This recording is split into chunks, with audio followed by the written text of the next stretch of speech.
Naš današnji susret, odnosno otvarajuću konferenciju specijalističkog programa upravljanja regionalnim razvojem kroz EU fondove, mogu da izrazim svoje veliko zadovoljstvo koje se odnosi na saradnju pokrajinskih institucija sa visokoškolskim i naučnim ustanovama kao što je Univerzitet Edukons, gde već niz godina obezbeđujemo kontinuitet i sve veći broj polaznika ove specijalističke obuke. Na 7. ciklusu imamo prijavljena 67 polaznika. Ovom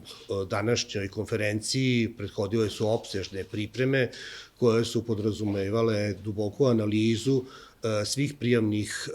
materijala koji su potencijalni učesnici poslali Fondu Evropski poslovi, koji je praktično realizator i organizator ovog projekta, i uveli smo se da se iz godine u godinu i kvalitet samih polaznika pojačava što se tiče samog obrazovanja, poznavanja engleskog jezika, institucijama u kojima trenutno rade i zaposleni su, a isto tako i za koje poslove će dalje koristiti stečena znanja u okviru ove obuke.